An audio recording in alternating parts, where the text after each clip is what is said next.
Welcome to the Food Bank Show with me, Steve Bennett. My son Jack is producing the show. How are you, Jack? Good. Excellent. I don't have a screen here yet, Jack, so as soon as you can, that would be great. I hope you're well wherever you are. I think lockdown has had obviously a positive effect in the sense that it is sort of helped to contain in a certain way the virus, but I think many of us, it's anything just like doolally.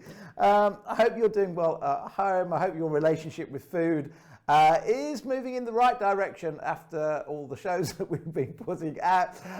We are drawing to an end. Our final show will be next Monday, and that will be our 50th show. And for many of you that have joined us all the way through, a huge thank you for taking out a big chunk of your day to ask questions, to share this experience all together. And we've been very motivated and very humbled, Jack and I, by some of your comments about how the show's helped many of you lose weight, get more ketogenic, try cooking things for the first time, and just really helping you, drop those blood sugar levels and get really, really healthy, taking control of your own destination. Also, a huge thank you on behalf of the Trussell Trust for all the donations you have been making.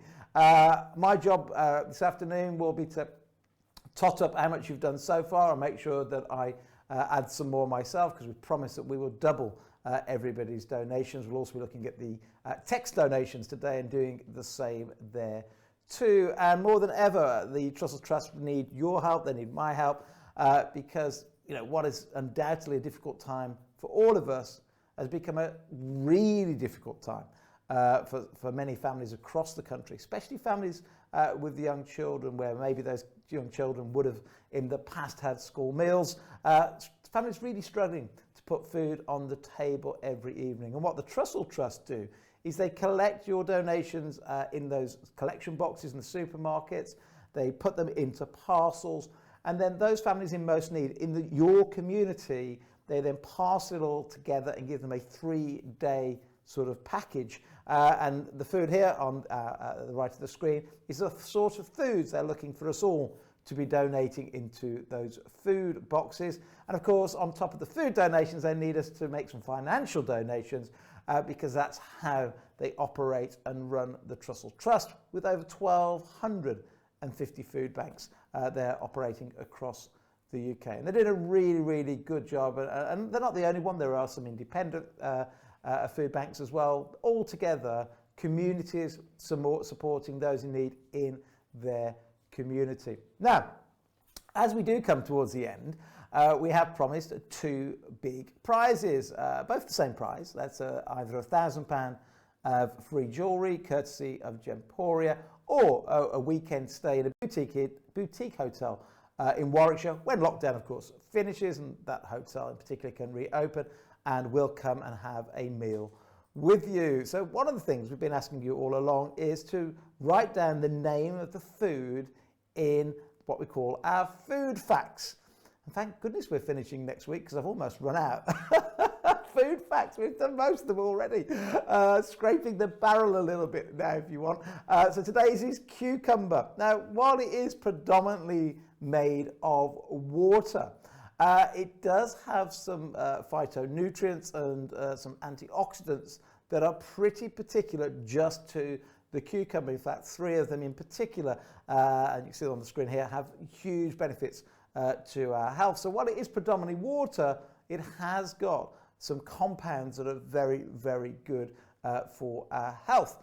And also, you've maybe seen people in spas, or you may have done it yourself, slice some cucumbers, especially after a late night, and lay there with them on the eyes to try and help the wrinkles go away. And it's not anecdotal. The reason why it does that, there are 2 particular compounds in there, ascorbic and I think the one is catholic acid. And those 2, what they do is they help prevent the wrinkles and help relax the skin around the eyes. So cucumber, good to eat, good to put on your eyes if you've had a late night the night before. The other thing we've been asking you is to share photos with us over on Facebook. and that is Facebook at Primal Living, and share photographs with us of things that you may have cooked for the first time during lockdown. That's our second competition, and we're looking for inspiration. We're looking for things that you've tried. Maybe you've read my cookbook, maybe you've read the Caldesis cookbook, or James Gornick's cookbook that we've been promoting throughout the shows, or in fact Ivor Cummings' cookbook. So we've had a lot of people on the show, haven't we, that have written brilliant books inspiring us of what food we can be eating to try and regain our metabolic health, and taking that inspiration, creating food of your own, and then sharing with us your photographs and why you created maybe your ingredients list, and we'll pick a winner of that too, chosen from the Facebook page of Primal Living. Jack's got his thumb up. You're right, Jack? Yeah, we've got Anna. Oh, we've got Anna. Good. So this morning we're joined by Anna Pinkerton, and we are going to be discussing overcoming emotional eating, and it's going to be a fascinating conversation. Anna has kindly been on with us before. Good morning, Anna. How are you? Morning. I'm good, thank you. How are you? Yeah, jolly good. How's lockdown been for yourself over the last week or so? Very busy. Busier than ever, actually, as you can imagine. Yeah. So yeah, I have to be very careful to get rest, and to kind of have a working day, have that kind of convalescence time. It hasn't been easy to do that, but yeah, it's a good lesson. Good lesson. How about you? Yeah, it's been, I don't know, I always try and look for the positives. There's been ups and there's been downs, missing family members, missing my grandson that I've only really seen once because he's only a couple of months old, missing my mates, but then I'm missing going. I'm the sort of person that never spends more than 2 weeks in the UK in one go, so it's been real strange for me. But the positives, my son Jack's at home, he's learnt loads. We've had lots of great people on the show like yourself, so we made some new friendships, albeit at distance. We've had some great feedback for people watching the show. We've raised some money for the Trussell Trust, and a couple of my companies are doing really well. Some are doing better than normal. Some are having a disaster because they're closed down. So just trying to focus on the positives, really. Yeah, there's a lot. The extra time for reflection, as I said before when I was on, some people are taking very well to it and others are not liking it, but in a way you can't force the positives, and some people are loving the fact that they've got time to recalibrate, and others are hating it. Yeah. I don't want to have to look at myself or my life. So yeah.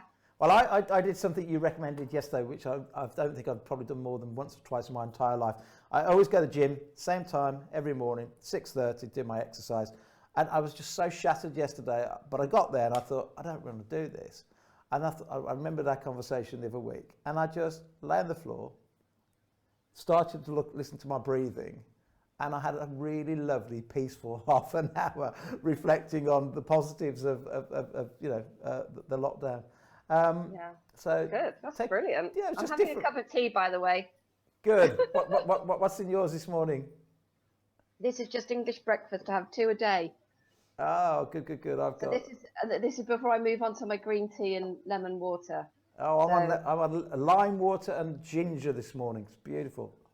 That sounds lovely. It is really refreshing. My eyes are watering for some reason. Oh, no. You need to smile again. Go on, give us a smile. So for those that missed the first show, explain about Smile Again, explain about PTSD, and then let's have a quick talk about PTSD and COVID, but then let's get into today's subject of overcoming emotional eating. Okay, well, the book was an amalgamation of, at the time, I'd done about, coming up for, where are we now? Just done about 23 years of working with people with trauma. That's my specialism. And I realised that there were similarities in the recovery journey, and all of what's in the book were the kind of markers to recovery. So it's not as though it's a linear journey, but I realized that there were characteristics of all recovery. And I spent a year consolidating and reflecting on what are those characteristics, because although I was familiar with them, they weren't formulated. So I spent a year just allowing them to formulate, and that's where the book came from, really. That's Yeah. brilliant. So it's kind of like it's a recovery guide for people who have burned out. So burnout sometimes has a traumatic element to it as well, because the rupture in physical and mental health in burnout can be so severe that it is traumatic. So you end up having a slow to build burnout, but then a very, very nasty rupture as well. So you kind of end up with two different types of trauma. And so really the book was for anybody with overwhelming stress, like long-term adversity, which we're in now, and the different types of trauma as well. So, and I think what you explained to us last time was that, you know, with lockdown, it's going to affect people that are coming into lockdown maybe already with depression, anxiety, PTSD. It's going to have a bigger effect on people that were already feeling sort of under pressure. And have you found that sort of playing out over the last couple of weeks since we spoke to you? Oh, definitely. I mean, I do so many calls per week, not just with individuals, but with companies and organisations where that's what they're seeing. And what's very heartwarming is that companies are, well, obviously the ones that are speaking to me, they're kind of ahead of the curve already. They're saying, we've noticed that we already had some people that were vulnerable in our workforce, and they're massively affected already. But they're also cognizant of the people that won't ask for help, perhaps don't appear vulnerable, are also suffering. So I think you're right. There's definitely, people will have vulnerabilities. They'll come into this pandemic and, the extra adversity and the chronicity of this situation is what's compounding it. And they're really struggling. And they're going to struggle to a point where I think burnout will turn out differently. I think burnout will show up for people working at home, and it won't be because workload only. It will be the overload of everything, the family, working from home, concerns about health. They're very real, but it's all coming at once. So I think that I do think the complexion of burnout will change over the next couple of years. For sure. Yeah, no, really, really agree with that. It's just, and like you say, it's very much different people, different personalities, and it's great to hear that companies are recognising this. And I guess some companies are recognising it before the majority of the workforce come in. And we're seeing it with different people. I've got those that just can't wait to get back to work. And I've got others that are absolutely petrified. And the thing I'm finding quite interesting is it's not actually, sometimes you go, yeah, that would be John and that would be Fred and that would be Frieda and so on. Yeah, that's done. But I'm also seeing people on both camps that you would have thought fell into the other camp. You've seen some that are absolutely petrified coming back, that are some of the macho lads at work, they're always down the gym, and then you've got, and they're frightened to come back, and then you've got others that you go, oh, yeah, well, she's going to be a bit cautious, she's got asthma under them, just saying, look, no, I've got to get back to work. And I just wonder whether, I don't know, I just find it all quite strange, really. I totally get you, and that's exactly what I'm hearing from organisations as well. In some ways, they're grateful that they knew the vulnerable population before coming into this because they want to look after them. But what's taken them unawares is that people that they thought would be okay are not, and that's why I've got a lot of respect for the companies that are trying to get onto it now. They're trying to. What they need to do, as far as I'm concerned, I'm talking to many companies at the moment, is that we can't stop people having a post-trauma reaction, but what we want them to do is try to prevent it becoming a post-traumatic stress disorder. Because once you've got a disorder, which is actually a psychiatric condition, PTSD, it's way more suffering for a start. takes longer to recover from, and there is a risk that some won't recover. So it's great that people are onto it, and as long as people don't turn it against themselves, that's really what compounds trauma, is that people, perhaps if they're type A's and they're very driven, and now they're struggling with this situation, they're having trauma symptoms, the thing that makes it a whole lot worse and way more protracted is that they turn the illness or the condition against themselves, because if they're used to being driven, they're used to pulling themselves through things. They're used to going beyond their bandwidth, and when they can't do that in their post-trauma reaction, it becomes a kind of spiral down, and the experience becomes on top of them instead of them on top of the experience. So I'm all for prevention. So if we can educate people in general, what you might see. In fact, I'm doing a talk for a company next week, which is about knowing what you're seeing, and so that you can do something about it. Because, like you're saying, what you expected hasn't transpired, and it's different for different people. So I think if we generalize the education around trauma, post-trauma reactions, what to see in the early warning signs, knowing when it tips over to be a disorder or condition, then we've got half a chance of doing something.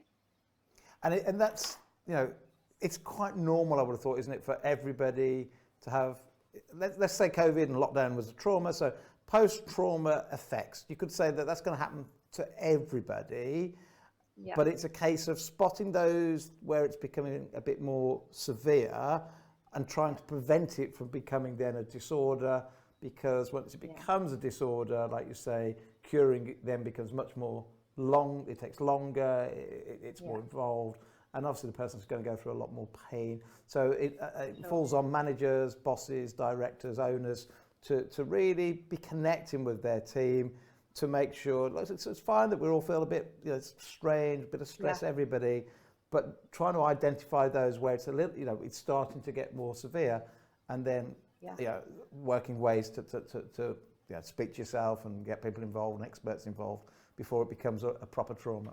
Or full trauma.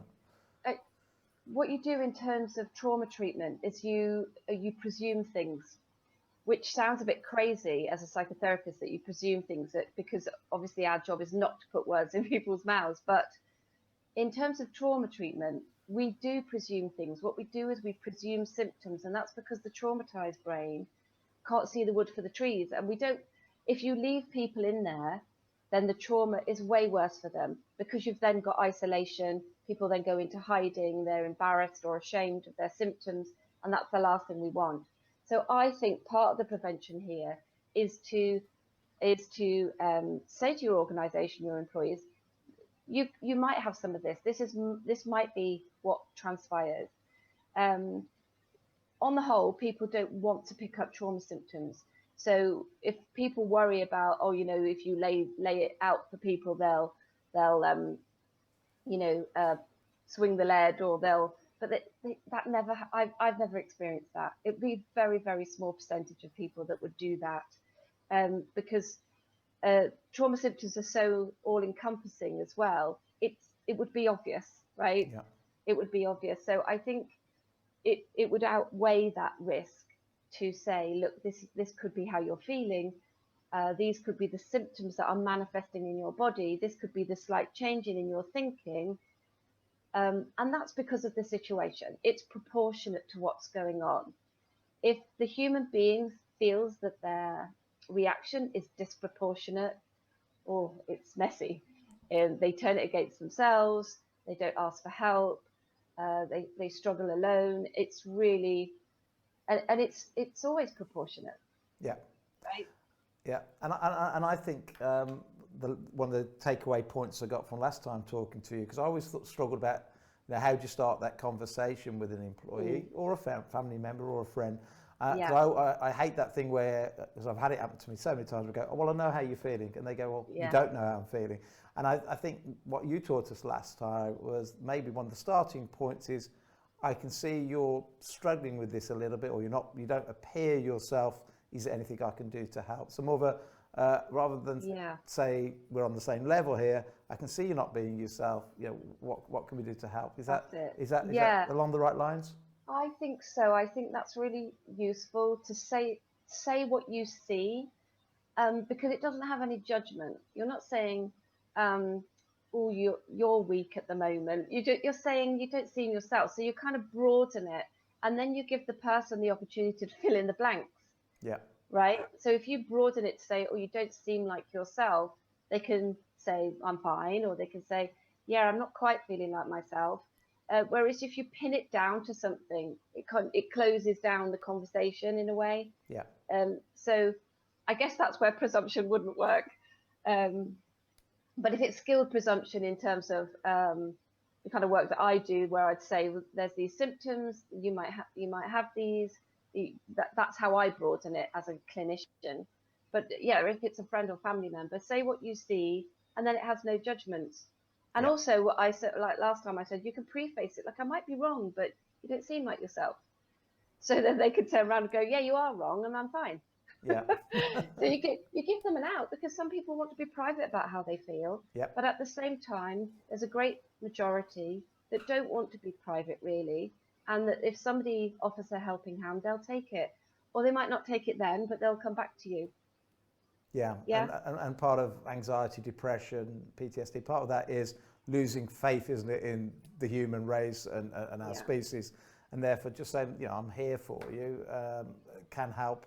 You know, that isolation of thinking, oh, you know, nobody cares about me, just makes things worse and yeah, worse and worse. In fact, I think it was yeah, yourself that said to me yeah, about like a car accident. If somebody's in a yeah, car accident and they're there for a long time before somebody finds them, the trauma's worse because they feel isolated. But if somebody comes to help straight away and talks them through it while they're waiting for the ambulance or the fire brigade to cut them out or whatever, the trauma's less absolutely. severe You've got a because, chance. yeah, Yeah, you if so, whoever comes to help in a dramatic situation, and also in this kind of situation, if somebody comes to help quite quickly, the chances of your post-traumatic stress reaction will be lessened.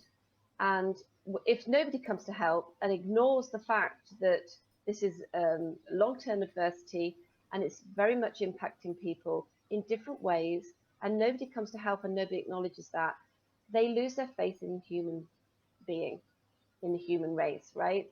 So like the accident, somebody comes quickly, they're like, oh right, so oh, this guy George, I never met him again, but he helped me, he talked to me kindly and softly, and I felt like I was going to get the help I needed, and that restored their faith in humanity. And the exact opposite is true too, which is why I've got a lot of respect for the companies that are prepared to do something now, even though they're not entirely sure where this is going.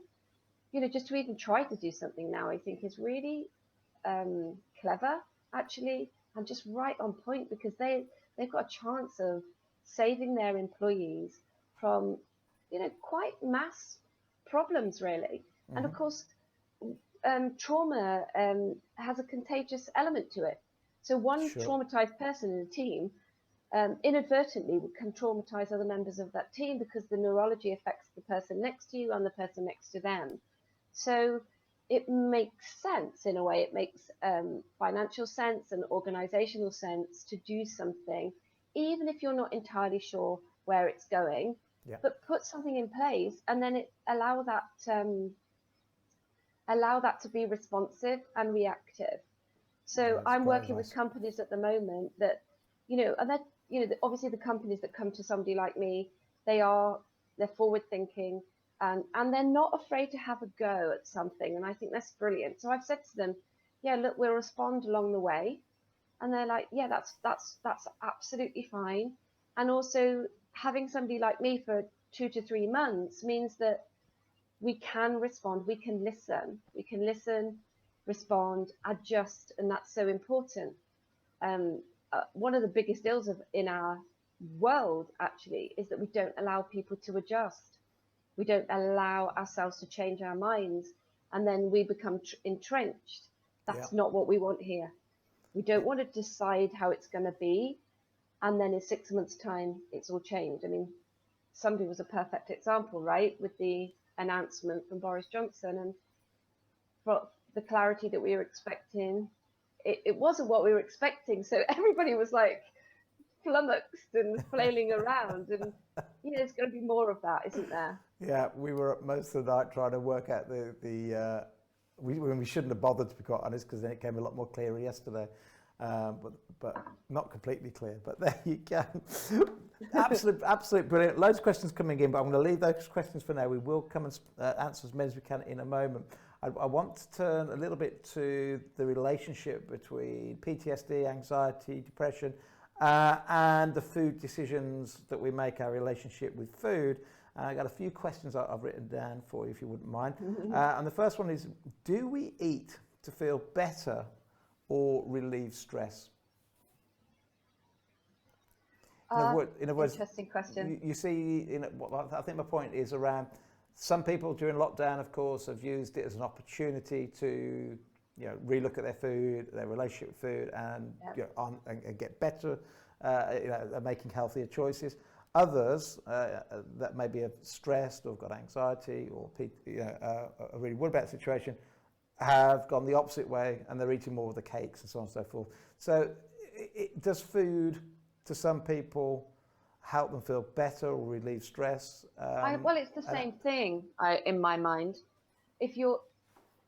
Some people will eat to feel better, but if they're eating for stress, they're also trying to help themselves to feel better also.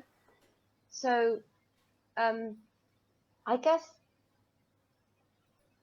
if you're overeating to feel better and that turns into an obsession, then all obsession ends up being bad for us. Even people that you know, exercise to help themselves feel better, but then do it too much. Something that appeared good for us to begin with turns against us. So, and I think the same with food, and I think it's probably way more complicated with food because we can't avoid it. If you see what I'm saying. Yeah. So, and I also think, just from the outset, I think we need to be really, really careful about how we talk about emotional eating, because a big thing for me is to not shame anybody for what they've chosen to do, because I always see it as somebody set out to try to help themselves, which is where you started. Are they trying to feel better or reduce their stress? Well, it's the same thing.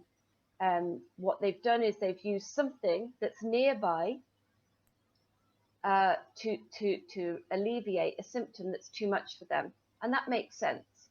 And nobody sets out to emotionally eat or to overeat or get addicted to eating, but it creeps up on us. And so I just wouldn't want anybody to think, oh right, you know, shame on me, because eating for emotional de-stressing has really big judgments about it in our society. So I think that's from the outset, that, you know, that it creeps up on us. Nobody meant to do it. And of course, the opposite can be true as well, can't it? I don't understand the psychology behind it, but people that are suffering with anxiety sometimes will just stop eating. Is that again related, or? Well, it's an interesting experience. Over the years, and I'm no true expert on this. I've worked with many people over the 27 years that have used food to help themselves, and you do have two camps really. And I've always said to clients of mine, some people will eat in order to help with their emotion, and other people just can't get it down. It's almost like the throat closes off. And it kind of makes sense, because we feel our emotions in our vagus nerve, which comes all the way down our front, which is why we feel like we're heartbroken, and grief, it hurts in the chest, and that's our vagus nerve. So it kind of makes sense. Also, like our digestive system is affected. Like if we're nervous, we get a runny tummy or tummy aches, and so it's connected. So I don't know why there's two camps. The wiring maybe. But yeah, we've got some people that if they're stressed and anxious, just won't eat and they'll lose weight, and others the exact opposite. And I've heard people I've worked with people that go, why can't I be one of those ones where it closes off? Right? Because they get cross with themselves because they think it's something to do with their willpower. But habits creep up on us. Nobody meant to do it. It's just if it's become unhealthy. Excuse me. Bless you. Thank you. If it's become unhealthy, how do you then kind of rewire it and take it back a bit so that you don't feel poorly from the overeating, and you don't feel that you're beating yourself up for it? Yeah.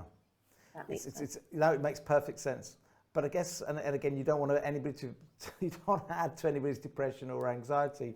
But the reality of the situation, or I certainly believe that if you're eating lots of sugary things, because that puts a stress on sort of the internal working of the body, raises insulin, raises cortisol, and that's why I always say the word desserts, spelt backwards, is stressed. That food can be adding to the way you're feeling, whereas if you can, because you're right, some people will turn to food, they overeat because that makes them feel comfortable, and we do get a little bit of a high, a little bit of a dopamine rush certainly after sugary foods and carbohydrates. Yeah. But so that's probably why they're turning there, to get that feel-good factor straight after you've eaten. Yeah. But that could then be elevating the cortisol more, definitely elevates insulin levels, and then could be actually sort of compounding and adding to the problem.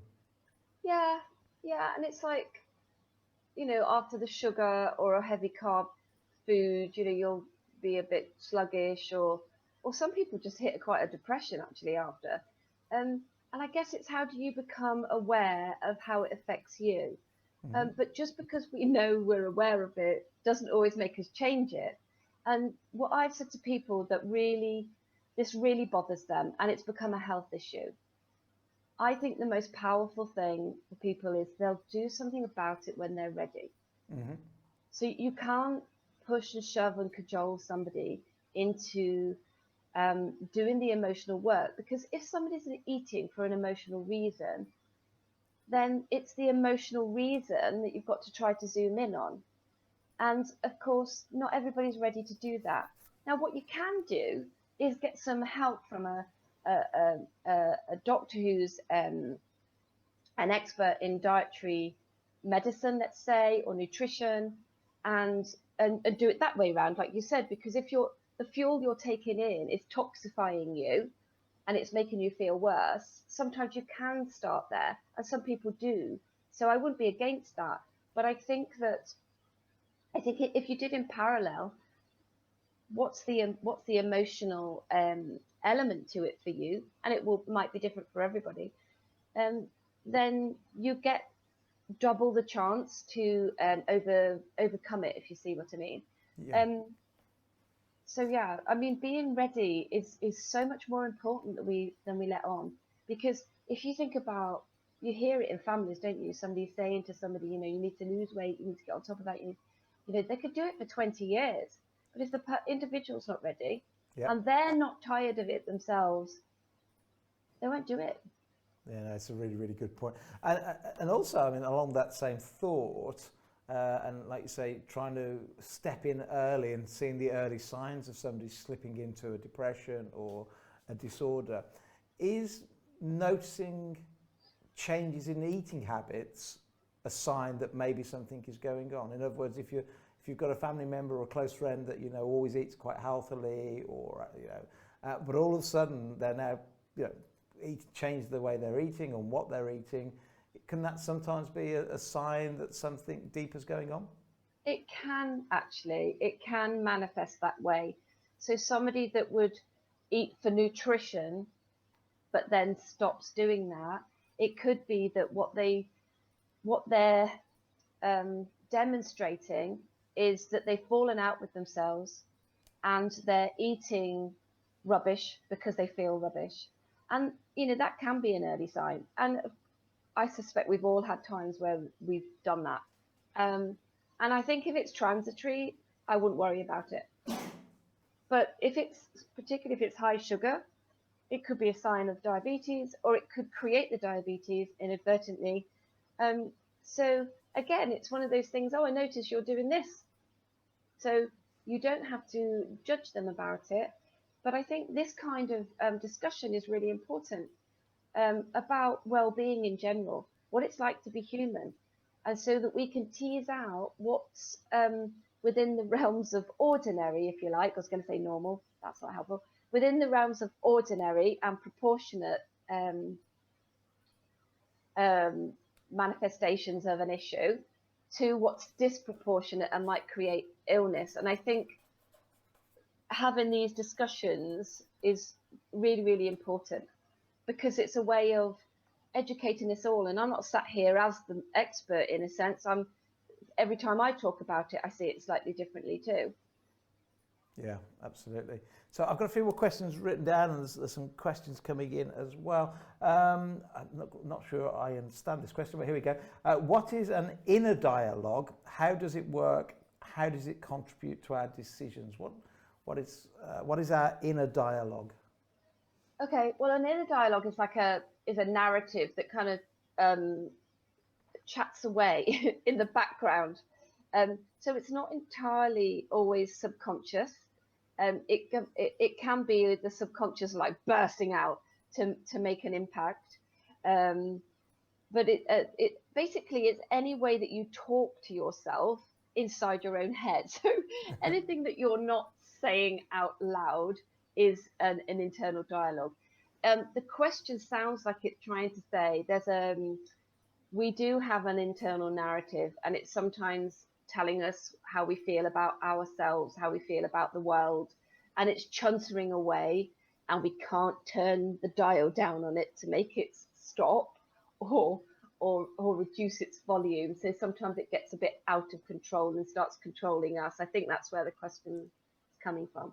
I mean, I can kind of answer. In fact, I can't answer it. I'm going to add to the question, actually. So I like a glass of wine, but normally it's just whenever I go to the restaurants or maybe a Friday night. But I found in the last week or so that little inner dialogue's been going about 6 or 7 o'clock every night. Hard day, heavy day.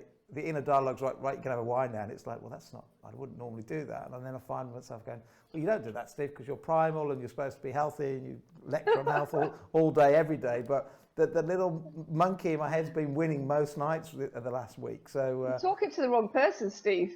That's my go-to.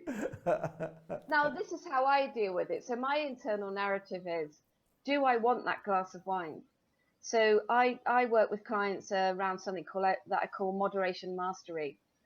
And a lot of very driven people swing either way. So they're all heavy drinking and overeating or eating rubbish food, or they're abstaining and they've gone super fit. And what I say to them is, look, if you do that, you don't actually build a relationship with the issue, with yourself. So it's about creating choice points in your day. So if you've got a nice glass of wine and you feel like drinking it, drink it. Don't drink the bottle, but drink it. If you want to, ask yourself, do I want it? So that in a way you're on top of it becoming habituated. If it becomes a habit of a bottle a day, obviously that's not great. But can you see if the narrative is already saying, I'm disallowing it, so I'm already disappointing myself by having it, that's an internal dialogue, right? Whereas create it as a choice. If you want it, it's okay. That's right? good advice. What can happen is an internal dialogue starts to work against yourself. That's not what we want. We want you to be whole, so that your internal narrative, dialogue, whatever you want to call it, is in relationship with your actual self, and then you're not at odds, right? Yeah. No, I like that. And if you don't build a relationship with moderation, you're just going to be a pendulum swinging from one side to the other for a lifetime. Yeah. And that's the same with alcohol as it is with many, many things, including our relationship with food, I guess. Hence, I was on a diet for 30 years and it never really worked. So other questions that we've got written down from previous conversations with people that we haven't answered yet. How can we swap out food as our primary coping mechanism? So I guess the question there is, someone's feeling anxious or depressed, and they're using food as their crutch or their primary coping mechanism. How do you swap that out for something else? I don't know, walking or exercising or reading or... I guess it comes back to what I said before, which is choose. Yeah. Choose. If you're turning your method of helping yourself against yourself, it's not helping anymore. So, and that's why issues around food creep up on us, like anything, I guess. Anything that becomes over the top or obsessional, it started really small. It started as a way of helping yourself. So if it's now working against you, be cognizant of that. Remind yourself of that so that you can make a choice in that moment. I think when we make big choices of right, never again, like you're saying, oh, shouldn't be drinking a glass of wine. If you do that, your pendulum psychology will actually take you away from mastering it. You're not building a relationship with it. What you're doing is you're avoiding it in order to master it. Therefore, you take the possibility of mastering it completely away. That's why diets often don't work. Because if you say that's out of it, you're not building a relationship with you and the thing. Yeah, right? yeah. We had Eric Edemeades on the other day, and he was saying that certain personality types, the subconscious brain, you like to be a little bit naughty, and you go, well, I know I shouldn't.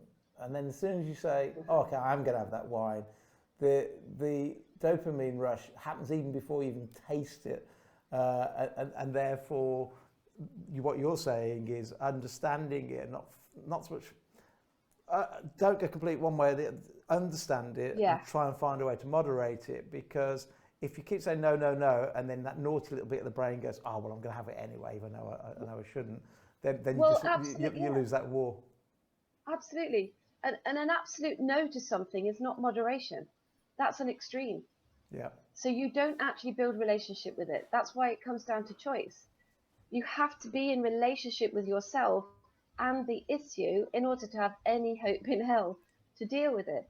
So eradicating it completely, if aside from addiction, by the way, eradicating it completely doesn't create any mastery whatsoever. Yeah, which is why people will still come back to it 10 years later and 20 years later and 30 years later. But if you think about the pervasive culture, we love extremes. We love it, don't we? We love extreme sports people, and we love stories about somebody that can't get off their sofa. It's on the television, right? And it because moderation's not sexy, is it? Yeah. That's not going to sell books. No, it's a really, really, really good point. Let's turn to YouTube and have a look at some questions that are coming in this morning. Lots of hellos to you. Everybody's trying to push hard onto Just Giving to help us raise money, which is really good. What about turnips and the herbs? Very difficult to post my pictures when look at them. My pictures are not there. I will look into that one for you. Could you get the show on the BBC or maybe ITV with McDonald's adverts in between? No, thank you, Steve. We don't want to be anywhere near McDonald's, but there you go. Lots of people talking about donating this morning, so thank you very much indeed. Morning, Steve, said Richard. I've been listening to the BBC Radio Wales phone in and asked the vitamin C question to a leading Wales doctor. His answer there is no evidence vitamin C helps fight COVID. Then the expert needs to go and look at the research from Italy and America, and also there is lots of evidence from lots of areas at the moment. So good question. Andrew's just donated as well. Thank you very much indeed. Susan says, I emailed my MP and got the government are following the science and everybody should eat just a balanced diet response. Okay. Lots of people talking about diet this morning. Here's a good one. Andrew says, do you have mental health first aiders in your company, Steve? And Andrew, I will confess, I don't think so. Well, I certainly don't know for sure. I don't think so. What is, Anna, a mental health first aider? I mean, that's a good idea, isn't it? Yeah, it's a great idea, actually. It's a great concept. It's Is that Andrew's suggesting get a part of your team like you do with first aiders to work on a course maybe with somebody like yourself to understand it? And yeah, it's a basic grounding in mental health, and so that you have somebody in-house where your workforce know where to go, very open. I think it's great because it's somebody on the front line. Because if you think about it, I mean, if I'm out in an organisation, people can grab me, or they can grab me on the internet or whatever. But a lot of people wouldn't walk through the door to talk to somebody like me. But a mental health first aider is in-house. So yeah, it's a basic training, but it's good enough for them to be there, because a lot of, if you, as I was saying earlier, big mental health problems turned out from a small thing. So if you're on the front line and you can help somebody along the way, and I think there's a big educative element to it as well, which is why this kind of discussion is important. And it's like, how do we have more of this in a way that is about being human? Because I think that's the biggest mental health issue, is that we don't know how to be fully human, because we've been, in a sense, I don't even believe I'm going to say this, but in a way we've mutated our humanness, because we were all born fully human, fully with a full emotional palette. By the time we leave home, we're not operating from that place, and also life does stuff to us, so that we kind of have these multiple psychological injuries that add up, and as time goes by, we're kind of walking wounded. If we were able to re-educate ourselves, and I'm including me in this, by the way, if we were to re-educate ourselves along the way, we would be preventing massive mental health conditions for sure. Yeah. Which is where I start in any treatment, to be honest. It doesn't matter what somebody walks through the door with.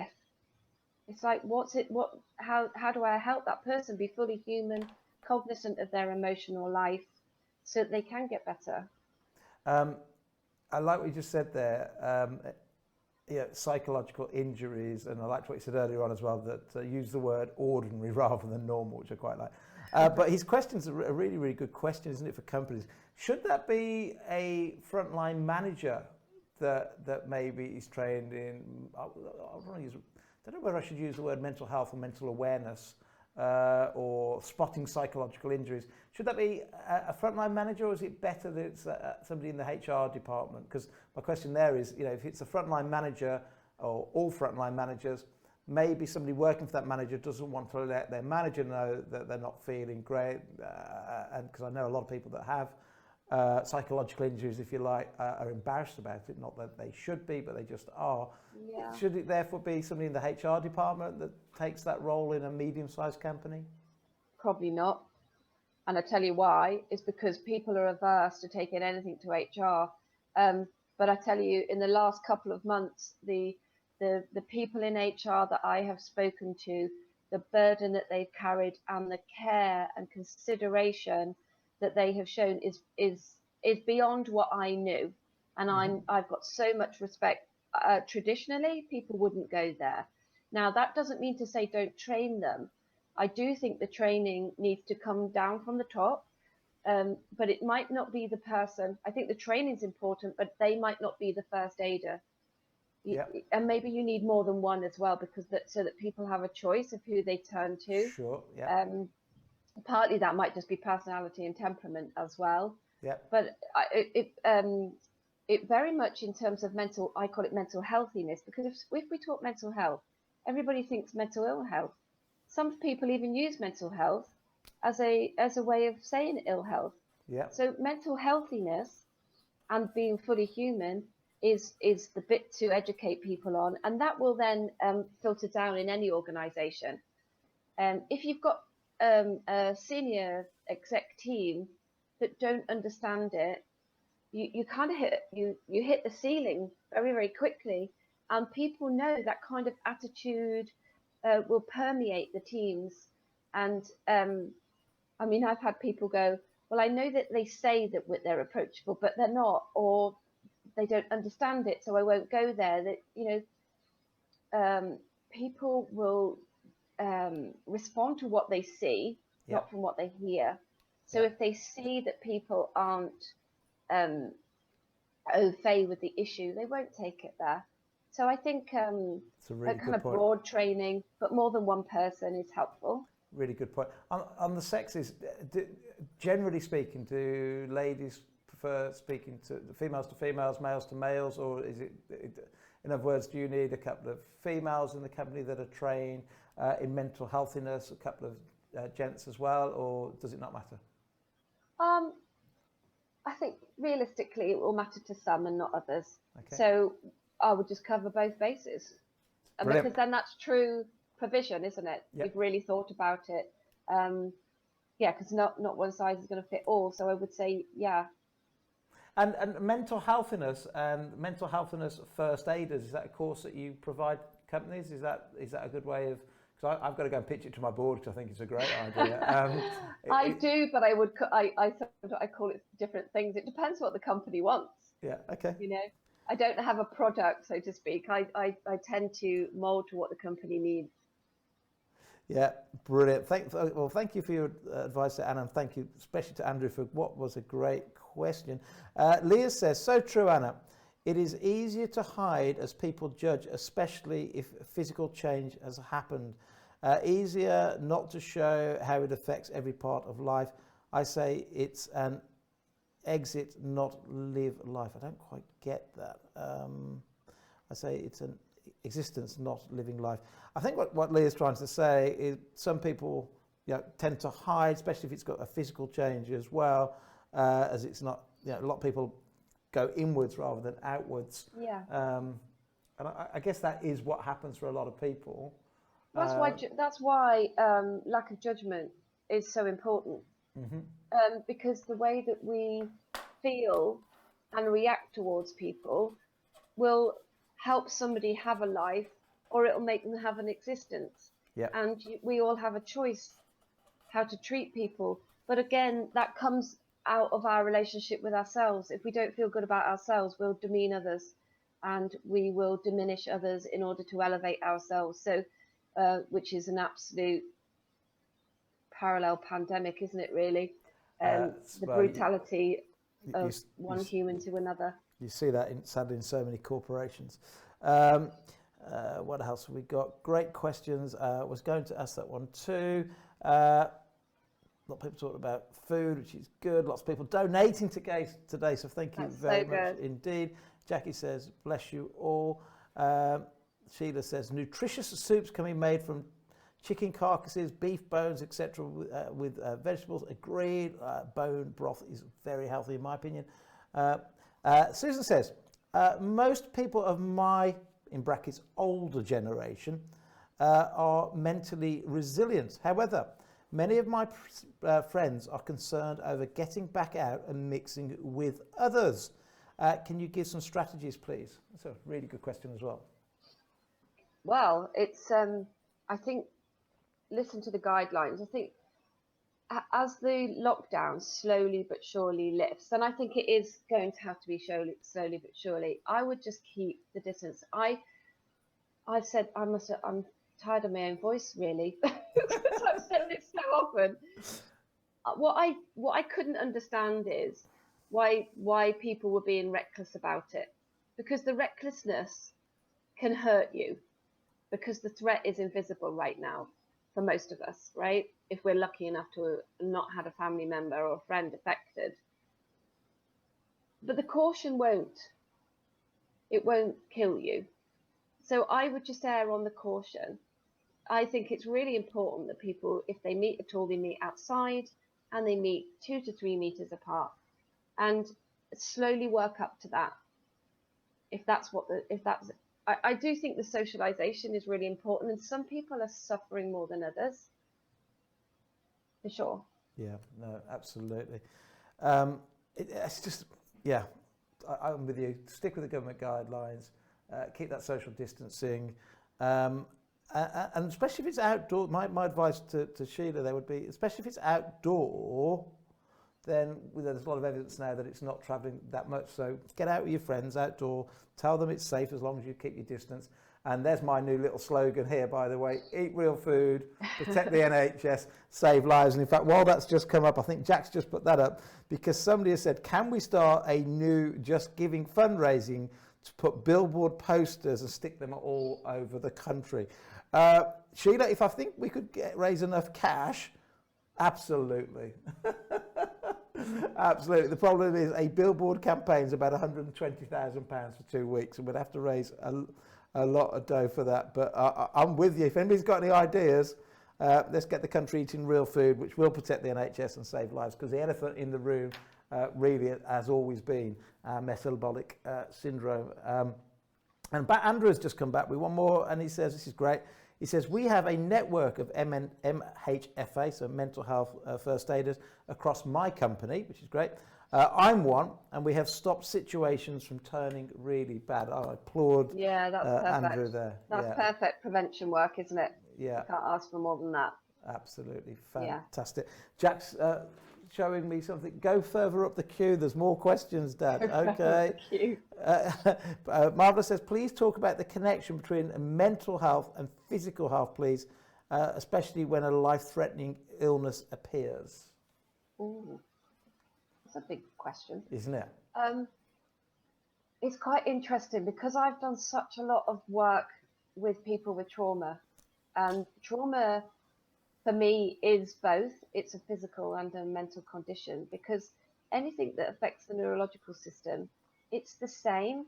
So I don't see it as separate anymore. And I know that's just my opinion, but I think it's all rolled up. I think, of course, our brains respond to anything that's going on in the body, and why wouldn't the exact opposite to be true? Do you, Steve, you've done a lot of kind of looking at that area. How would you answer that? Because it's such a massive subject, isn't it? Yeah. Well, if you go back even 60, 70 years, World Health Organization said there's 3 pillars of health. And they said it at a time when everybody was just talking about, obviously eating well and physical health. And they said there's physical health, mental health, and social health. And for complete wellness, you need all 3.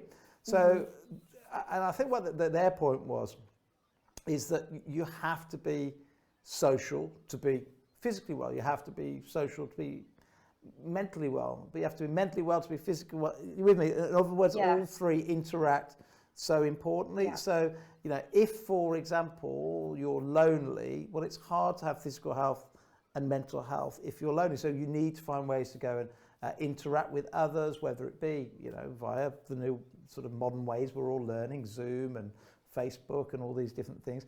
And all 3 pillars of health kind of interact. Back to the actual question though, which was physical and social, physical and mental.